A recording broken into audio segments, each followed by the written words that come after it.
So the breakdown is a new feature for us here at Heartland Sports. I've always enjoyed breaking games down and comparing my research with what the sports books are saying. And I've had several people ask me if I could go a bit deeper into my coverage of these games beyond just a score prediction or what we've traditionally posted for Friday locks.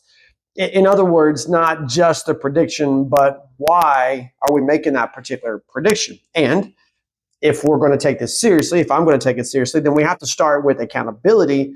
And you don't just celebrate the wins, you study the tape. And when we went back and reviewed Monday night's Oklahoma Stetson game, the honest truth was this. We were right about the framework. We were wrong about the ceiling. So our pregame logic was sound. The conclusions mostly correct, but the way Oklahoma executed and the level they reached blew past even an aggressive projection.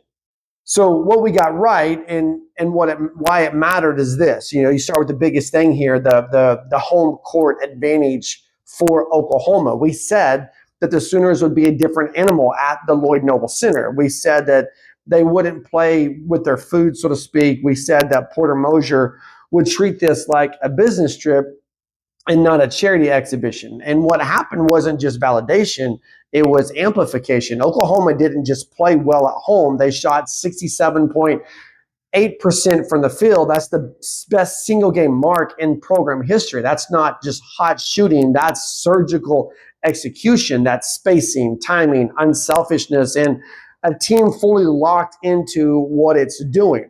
And, the betting angles here, they were clean, they were efficient, they were clinical. We liked Oklahoma at minus 29.5 points, and they won by 53. We leaned towards the over at 148.5, and Oklahoma hung 107 points just by themselves. So that's not squeaking past numbers. That's obliterating them. Personnel rise, our reads were solid here as well. We said Mohamed Wagi would be a problem inside, and he was. 15 points, 9 boards, total control of the paint. We said Xavier Brown would be surgical, and he was. 18 points on 9 shots, never really forcing anything. We flagged Jamie Phillips Jr. as a potential struggle for Stetson, and he did. He struggled. 6 points on efficient shooting, so check mark all those boxes. But perhaps the most important thing we nailed for Oklahoma on that game against Stetson on Monday night was ball security. Oklahoma had been averaging 7.6 turnovers coming into that game. Against Stetson, they had 8. That meant no runouts, no cheap buckets, no oxygen for an underdog looking just to hang around and stay alive. That's how games turn into blowouts early, and that's exactly what we ended up getting from this game. But we did get some things wrong, and here's where the humility comes in a little bit. We predicted a 92-58 type of game in favor of Oklahoma. That's a 34-point win. Okay, that's dominant by any rational standard. But what happened wasn't dominance. Instead, what we saw was annihilation. We underestimated just how Oklahoma could drag Stetson offensively, holding them to just 54 points and watching them shoot 17.9% from the three-point range. That turned a big win into a historic win. And another one of our biggest misses was who led the charge. I talked about Nigel Pack pre-game. I talked about him as the offensive engine. He was efficient. He was steady. He was exactly what you want, but he wasn't the headline. That belonged to Derrion Reid. 22 points, confident, decisive, unbothered. So again, that wasn't a hot night for Reid. That was just a player stepping forward. So the lesson here is, it would be a handicapper's type lesson, is when Oklahoma plays sub 200 Ken Palm teams at home, their offensive ceiling is far higher than what the market is going to account for. These aren't games that Moser uses to coast. They're games that he uses to hunt efficiency, establish habits, and test his depth. And that brings us to Monday night's game. Mississippi Valley State's coming in. Now you got another question, because Stetson wasn't the end of the story here. It was just the preview. Mississippi Valley State is going to walk into Norman with a record of 1-12. They're battle worn, they're road tested in the worst possible way. And they're staring down a team that is peaking at the exact moment it needs to. This is the non conference finale. This is the last controlled environment before Oklahoma steps in to the SEC furnace. And that's something that's going to matter. This isn't about emotion, it's about program management. The market opened up with Oklahoma around 38 and a half, and that's where they are right now. The total is around 138 and a half. So on paper, again, you're looking at massive numbers. In reality, though, it may not be enough. And why this is a dangerous spot, I think, for Mississippi Valley. And you start looking at the Delta Devils. They've played one of the most brutal schedules in the country. Iowa State, Utah, Florida State, West Virginia, all road games, all physical, all unforgiving. And numbers are going to tell the story here. They're giving up 90.3 points per game. They're scoring 64.2. That average, is not good. And then you add on their 17 turnovers per game on average.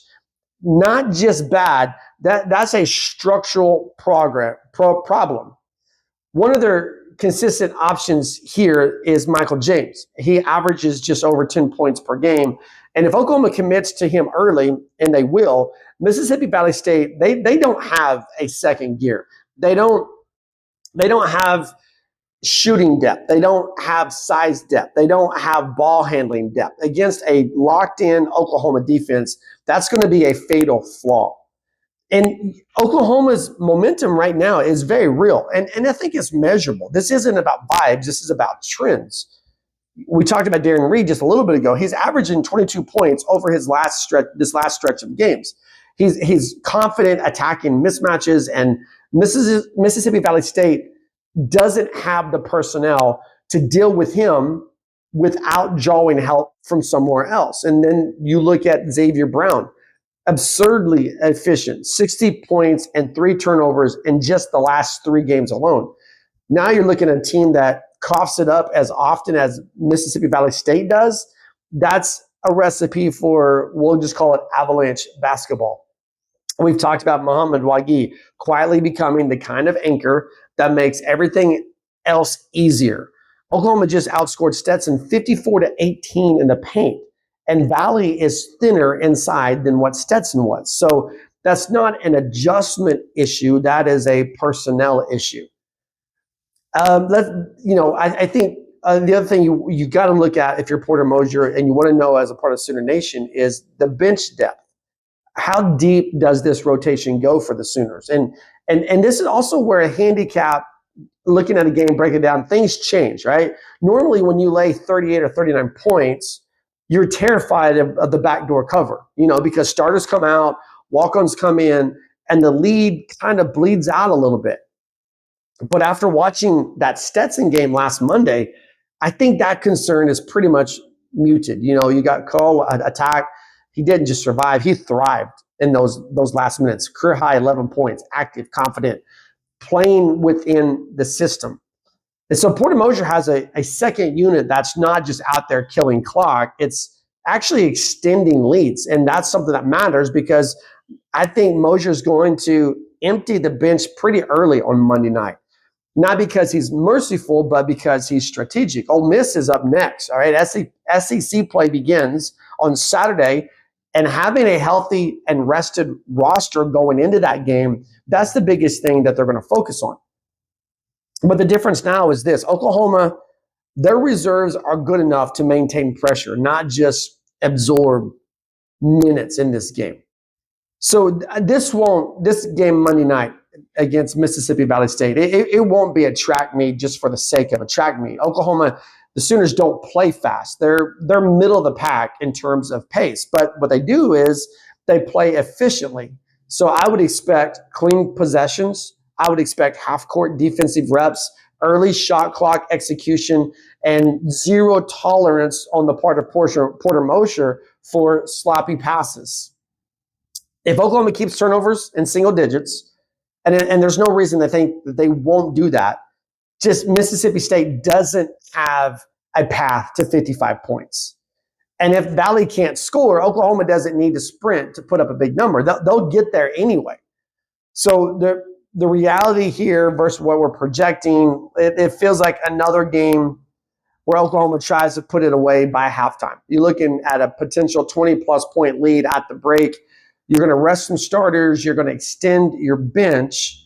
But the key difference from past seasons is I don't think this is a situation where Mosier has a bench that's going to give things back in a game like this. And this is why the spread, the large spread, doesn't really scare me on this game. It's why the total leans for me at the over again. Not because Oklahoma's going to shoot 68% from the floor again. I don't think they'll do that. But because even on a normal, quote, normal shooting night, the Sooners still produce separation against a team that is as limited as what Valley is. So here's the final thought here. Stetson told us Oklahoma is capable of dominance. Mississippi Valley State is going to tell us whether that dominance is sustainable across the roster. So this isn't a game that's about padding stats. It's about setting a standard before SEC, begins and those bright lights come on. If Oklahoma handles this the way they handled Stetson, then we're no longer talking about tune-up games. Well, we're not talking about tune-up games anyway because SEC play is here. But what we're talking about is a team that understands exactly who they are and exactly how it wants to win games. So here's my score prediction. I've got Oklahoma 94, Mississippi Valley State 51. And you know what? If that number feels aggressive, good, because it's probably a reminder to what we had last week, and that turned out just splendid for us.